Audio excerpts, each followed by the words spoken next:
Hello दोस्तों, स्वागत है एक और नई वीडियो के अंदर। उम्मीद करता हूँ कि आप सब लोग ठीक होंगे। दोस्तों, जैसा कि आप लोगों को थंबनेल से देख के पता चल गया होगा कि आज की जो वीडियो किस टॉपिक से रिलेटेड होने वाली है। और अभी फिलहाल मैं बाहर आया हूँ। मौसम दुबई के अंदर फुल्ली चेंज हो चुका है। अभी थोड़े दिन पहले बारिश भी हुई थी दुबई के अंदर और अभी मौसम ठंड का आ चुका है। देख सकते हैं, मैंने भी जैकेट पहना हुआ है। और कम टू पॉइंट आते हैं, मोस्टली जितने भी लोग हैं ना, मेरे को एक ही क्वेश्चन पूछ रहे हैं कि भाई हम लोग दुबई के अंदर जॉब कैसे फाइंड कर सकते हैं और कैसे मतलब अप्लाई करें, मतलब बेस्ट वे क्या है।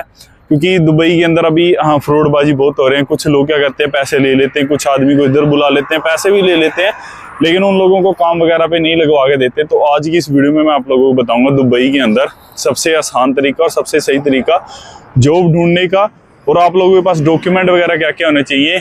जितने भी आप लोगों के क्वेश्चन आंसर हैं दुबई के अंदर जॉब ढूंढने के हवाले से, सारे के सारे क्वेश्चन आंसर आज इस वीडियो में कवर कर दूंगा। अगर आप मेरे चैनल पे नए हैं, चैनल को कर ले सब्सक्राइब। और दुबई की ये मेरे पीछे रोड है। अभी फिलहाल ये देखो दुबई का सिस्टम क्या चल रहा है। ये इधर से लोग गाड़ियां चल रही हैं, सामने सिग्नल है और भाई आपका इधर चल रहा है। और अभी आप लोगों को जितनी भी इंफॉर्मेशन है रिलेटेड टू जॉब दुबई के अंदर, आप लोग कैसे जॉब फाइंड कर सकते हैं, आप लोगों के क्वेश्चन आंसर हैं, वो सारे के सारे कवर कर दूंगा। फिलहाल मेरे को एक बार सिग्नल क्रॉस करने दो। इधर से सिग्नल क्रॉस करते ही मैं वीडियो स्टार्ट कर देता हूँ। तो दोस्तों, वीडियो करते हैं शुरू। देखो, सबसे पहले मैं बात करूंगा आप लोगों के डॉक्यूमेंट की। अगर आप लोग दुबई के अंदर जॉब फाइंड करना चाहते हैं, किसी भी जॉब अपॉर्चुनिटी हासिल करना चाहते हैं, तो सबसे पहले मेन होता है आप लोगों के पास डॉक्यूमेंट क्या क्या है। ठीक है, डॉक्यूमेंट क्या क्या होने चाहिए आप लोगों के पास, डॉक्यूमेंट रिक्वायरमेंट। अगर आप लोगों के पास ऑलरेडी एक्सपीरियंस है तो भी आप लोग दुबई के अंदर काम कर सकते हैं। अगर आप लोग फ्रेशर हैं तो भी आप लोग दुबई के अंदर काम कर सकते हैं। दुबई के अंदर कुछ लोग ऐसे हैं जिन लोगों की स्टडी 8th पास है, 10th पास है, 12th पास है, और ग्रेजुएशन वाले भी लोग यहाँ पे काम करते हैं। मतलब कि दुबई के अंदर आप लोगों के जो है स्टडी मैटर नहीं करती, मैटर करती है आप लोगों की स्किल, आप लोगों का कम्युनिकेशन कैसा है, आप लोगों का बोलने चालने का तरीका कैसा है। तो ये जो चीज़ें हैं ये खास करके दुबई के अंदर बहुत मैटर करती हैं। और आप लोगों के पास कितना एक्सपीरियंस है वो भी बहुत ज़्यादा मैटर करता है। तो सबसे पहले मैं बात कर रहा हूँ डॉक्यूमेंट की। देखो, अगर आप लोग दुबई के अंदर काम करना चाहते हैं ना, यूएई की किसी भी एमिरेट्स में काम करना चाहते हैं, सबसे पहले आप लोगों को अपनी जो लैंग्वेज है वो उसके ऊपर फोकस करना पड़ेगा। अभी रिसेंटली आप लोगों को पता है दुबई एक टूरिस्ट प्लेस है। दुबई के अंदर हर कंट्री से टूरिस्ट आ रहा है। दुबई के अंदर मतलब हर कंट्री से इधर घूमने के लिए आ रहा है। और अगर आप लोगों को जो कम्युनिकेशन है वो एटलीस्ट इंग्लिश मस्ट होना चाहिए आप लोगों को, या बेसिक इंग्लिश जरूर रिक्वायरमेंट होनी चाहिए। तो ये जो सबसे पहले मेन पॉइंट है ये होना चाहिए। उसके बाद आप लोगों के पास अपना जो पासपोर्ट है, वैलिड पासपोर्ट होना चाहिए। जो पासपोर्ट की वैलिडिटी है वो एटलीस्ट 1 साल होनी चाहिए। कुछ लोग बोलते हैं 6 महीने होने चाहिए, बिल्कुल ऐसा नहीं है। एटलीस्ट 1 साल की आप लोगों के पासपोर्ट की वैलिडिटी होनी चाहिए। क्योंकि जब आप लोग दुबई का यूएई का विजिट वीज़ा या आप लोग दुबई के अंदर काम करने आते हैं, जब ये लोग आप लोगों को वर्क परमिट वगैरह प्रोवाइड करते हैं ना, तो उस टाइम आप लोगों को जो रिजेक्शन के ना ज़्यादा चांसेस होते हैं कि आप लोगों को अगर आप लोगों का जो पासपोर्ट वैलिडिटी मतलब कम है तो आप लोगों को रिजेक्शन ज़्यादा हो जाती है। रिजेक्शन लगने के कारण ज़्यादा होते हैं। और मोस्टली मैंने काफ़ी वीडियोस वगैरह भी देखी हैं कि हर किसी का वीज़ा अप्रूव नहीं हो रहा है दुबई के अंदर। वो सिर्फ मेन रीज़न यही है कि उन लोगों को जो पासपोर्ट का वैलिडिटी है वो बहुत कम है। उसके बाद आ जाते हैं आप लोगों को जो वाइट बैकग्राउंड फोटो वो होना चाहिए। फोटो मैंने बता दिया, पासपोर्ट आप लोगों के पास होना चाहिए। उसके बाद कम्युनिकेशन मस्ट है। उसके बाद अगर आप लोगों के पास दुबई के मतलब अगर आप लोगों ने किसी जीसीसी गल्फ कंट्री के अंदर काम किया हुआ है, जैसे ओमान, बहरीन, कतर, सऊदी या किसी अनदर किसी जीसीसी कंट्री में काम किया हुआ है, तो आप अपने साथ एक्सपीरियंस लेटर जरूर लेके आए, या उस कंट्री का आप लोगों के पास ड्राइविंग लाइसेंस वगैरह है वो भी आप लेके आ सकते हैं। जैसे ही आप लोग सपोज करें कि आपने सऊदी में काम किया है, सऊदी से आप लोग दुबई आते हैं, तो आप अपना जो लाइसेंस है वो कन्वर्ट करवा सकते हैं। और दुबई के अंदर जिस बंदे के पास ड्राइविंग लाइसेंस है उसका बहुत ज़्यादा एडवांटेज है एज़ कम्पेयर। अगर आप लोगों को देखो, अगर आप लोगों के पास लाइसेंस नहीं है ना, तो आप लोगों को सपोज करें कि 2000 सैलरी लगेगा। अगर आप लोगों के पास लाइसेंस है तो 3000 सैलरी लगे। तो ये थोड़ा एडवांटेज भी है दुबई के अंदर लाइसेंस लेने का, ये फ़ायदा भी है। या किसी और कंट्री का है तो आप वो भी लेके साथ में लेके आ सकते हैं। उसके बाद आप लोगों ने अपना कहीं पे काम किया है, एक्सपीरियंस लेटर भी लेके आए, वो भी बहुत मायने रखता है अगर आप लोगों ने कहीं पे काम वगैरह किया हुआ है।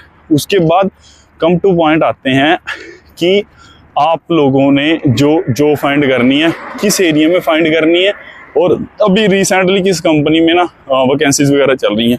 देखो, सबसे पहले मैं बात करूंगा, अगर आप लोगों ने किसी भी कंपनी में ना इंटरव्यू वगैरह देना है, तो आप लोगों के पास जो CV है ना, वो CV आप लोगों का ज़बरदस्त होना चाहिए, क्योंकि वो बोलते हैं ना first impression is last impression. तो जो HR वाला है या जो आप लोगों का इंटरव्यू वगैरह लेने आया है ना, वो आप लोगों का CV देख के ही समझ जाएगा कि बंदे के अंदर स्किल्स क्या हैं, बंदे को काम का कितना पता है। वो मोस्टली जितने भी HR वाले होते हैं, रिक्वायर मतलब जितने भी वैकेंसीज वाले होते हैं ना, ठीक है, तो वो आप लोगों को CV से समझ आते हैं कि बंदा कितने पानी के अंदर है। तो आप लोगों ने क्या करना है, आपका जो CV है वो एक अच्छे फॉर्मेट में बना के लेके आए। और उसके बाद आ जाता है, जब भी आप लोग कहीं पे इंटरव्यू वगैरह देने जाते हैं ना, तो एक चीज़ आप लोगों ने खास करके ध्यान रखनी है, जब भी आप लोग दुबई के अंदर आते हैं या विजिट वीज़ा पर है ना, तो आप लोगों ने एक चीज़ का ख्याल रखना है कि आप लोगों ने जो अकोमोडेशन वगैरह है ना, वो नियरेस्ट टू मेट्रो स्टेशन रखनी है। मतलब मेट्रो स्टेशन के आसपास रखने के क्या फ़ायदे हैं कि मोस्टली जितनी भी कंपनी है ना दुबई के अंदर, जो आप लोगों को हायर करेगी, जो आप लोगों को इंटरव्यू के लिए बुलाएगी, वो नियर टू मेट्रो स्टेशन है। और दूसरी बात, आप लोगों के जो ट्रांसपोर्ट के खर्चे हैं वो भी बच जाते हैं। तो ये चीज़ भी आप लोग अपने ध्यान में रखें। और जब भी आप लोग दुबई आते हैं, आप अपने साथ पैसे एटलीस्ट 3-4 हज़ार दिरहम लेके आए दोस्तों, क्योंकि मैं इधर दुबई के अंदर ना काफ़ी चीज़ें देख रहा हूँ कि लोग इधर आ जाते हैं, उनके पास 500-600 दिरहम होते हैं, और फिर इधर आके ये बोलते हैं कि हम आपको इंडिया पैसे डाल देते हैं, आप मेरे को इधर दिरहम दे दो। मतलब ऐसे सीन भी होते हैं। तो वो चीज़ आप लोगों को पहले इधर आके फेस ना करनी पड़े, तो आप अपने जो घर से है वो पूरी तैयारी करके आएँ, ठीक है। और इसके बाद ये जो पैसे लेके, इतने पैसे लेके आने का मतलब मोटिव मैं क्यों बोल रहा हूँ, देखो सबसे पहले जैसे आप लोग दुबई के अंदर आते हैं ना, आप लोगों जो बेड स्पेस का खर्चा होता है ना, अगर आप लोगों ने 1 महीने का, मैं थोड़ा सा बता देता हूँ, अगर आप लोगों को 1 महीने का खर्चा बताऊँ तो ऑलमोस्ट 500 दिरहम, और खाने पीने का 400-500 दिरहम आपका लग जाएगा, और 300-400 दिरहम आप लोगों को ट्रांसपोर्ट वगैरह इधर उधर आने जाने का। और आप लोगों को थोड़ा बहुत दुबई एक्सप्लोर भी करना पड़ेगा, क्योंकि जब नया नया आता है दिल करता है कि बुर्ज खलीफा पे जाऊँ, इधर उधर जाऊँ, तो उस टाइम भी आप लोगों को जो खर्चा है ऑलमोस्ट 400-500 दिरहम के आसपास आ जाता है। तो मैं यही सजेस्ट रहेगा आप लोगों के लिए कि आप लोग अपने साथ 3-4 हज़ार दिरहम लेकर आएँ साथ में। और उसके बाद आ जाता है कि दुबई के अंदर आप लोगों ने जॉब कैसे फाइंड करनी है। देखो दोस्तों, अगर आप लोग लेबर वगैरह में आ रहे हैं या किसी और फील्ड में आ रहे हैं, सिक्योरिटी वगैरह में आना चाहते हैं, तो आजकल क्या है, दुबई के अंदर बहुत सारी एजेंसी, इंडिया के अंदर बहुत सारी एजेंसी है जो आप लोगों को वर्क परमिट मतलब वर्क वीज़ा लगवा के दे देती हैं। अगर आप लोगों को मुश्किल हो रही है कोई एजेंसी फाइंड करने में, तो आप अपना कमेंट भी कर सकते हैं, मैं आप लोगों को बता दूंगा कि आपके एरिया में कौन सी एजेंसी बेस्ट एजेंसी रहेगी। और मैं ये नहीं कहता हूँ कि मैं जो बोलूँगा आप लोगों ने वही करना है, आप अपने हिसाब से भी कोई एजेंसी फाइंड कर सकते हैं। जो चीज़ आपको अच्छी लगे, आप अपने बिहाफ पे भी कोई एक्शन ले सकते हैं। तो ये चीज़ें भी आप लोग कर सकते हैं। और काफ़ी लोग क्योंकि मेरे से पूछते रहते हैं, मैं दुबई के अंदर क्योंकि ऑलमोस्ट 5 साल हो गए हैं, तो मेरे को दुबई का काफ़ी अच्छा एक्सपीरियंस है। तो इस करके जो भी एक्सपीरियंस होता है मैं आप लोगों के साथ शेयर करता हूँ। और फिर भी आप लोगों के कोई क्वेश्चन आंसर होते हैं तो आप लोग मेरे को कमेंट कर सकते हैं। उसके बाद आ जाता है दोस्तों कि आप लोगों ने दुबई के अंदर जॉब फाइंड कैसे करनी है। देखो, दुबई के अंदर जॉब फाइंड करने के बहुत ही आसान तरीके हैं, बहुत, ठीक है। सबसे पहले आ जाता है ऑनलाइन प्लेटफॉर्म। 1 मिनट रुक जाओ, मेरे को भी थोड़ा रोड क्रॉस करना है, इधर गाड़ियाँ वगैरह आ रही हैं, तो फिलहाल अपना भी देख के चलना पड़ता है मेरे को। तो सबसे पहले आ जाता है ऑनलाइन प्लेटफॉर्म। दुबई के अंदर जितने भी ऑनलाइन प्लेटफॉर्म है वहाँ पे आप लोग अप्लाई कर सकते हैं, जैसे लिंक्डइन हो गया, इंडीड हो गया, डूबीजल हो गया, नौकरी गल्फ करके। आज के टाइम में अगर आप लोगों को दुबई के अंदर, अभी दिसंबर का महीना चल रहा है, ये परफेक्ट टाइम है दुबई में आने का। टिल मार्च आप लोगों को दुबई के अंदर ये पूरी हुई की जितनी भी इमिरेट्स हैं ना, सभी के अंदर आप लोगों को जॉब जितनी भी वैकेंसीज वगैरह हैं वो देखने को मिलेंगी। तो आप लोगों के लिए भी फिलहाल परफेक्ट टाइम है कि आप लोग दुबई के अंदर या यूएई के किसी भी इमिरेट्स में जॉब फाइंड कर सकते हैं। ऑनलाइन प्लेटफॉर्म मैंने आप लोगों को बता दिया। उसके बाद जो सबसे मेन होता है ना, अगर आप लोगों का दुबई के अंदर कोई कनेक्शन है कि आप लोगों को कोई भाई है, कोई दोस्त है, रिश्तेदार है, वो ऑलरेडी किसी कंपनी में काम कर रहा है, तो आप लोग उसको भी रिक्वेस्ट कर सकते हैं कि आप लोग उसका आप बोल सकते हैं कि मेरा वीज़ा लगवा दो दुबई का।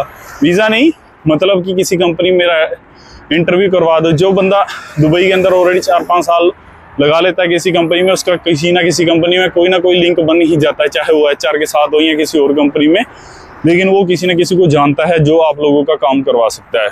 तो आप लोग ऐसा भी कर सकते हैं। उसके बाद आ जाता है हाँ वॉकिंग इंटरव्यू।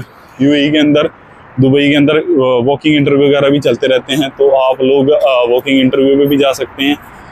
उसके बाद जो सबसे मेन होता है ना कि आप लोग वॉकिंग इंटरव्यू हो गया, अगर फिर भी कोई सोल्यूशन नहीं हो रहा है तो आप लोगों ने ऑनलाइन भी अप्लाई कर दिया, वहाँ से कोई रिजल्ट नहीं आ रहा है, उसके बाद आप लोगों ने क्या करना है, ऑनलाइन अप्लाई कर दिया, रिश्तेदार ने नहीं साथ दिया, तो जो उसके बाद आता है आप लोगों ने क्या करना है, गूगल पे जाना है। गूगल पे जाकर ना एक चीज़ सर्च करनी है, दुबई के अंदर टॉप 20 कंपनी, ठीक है, जो मेरा बेटर एक्सपीरियंस है।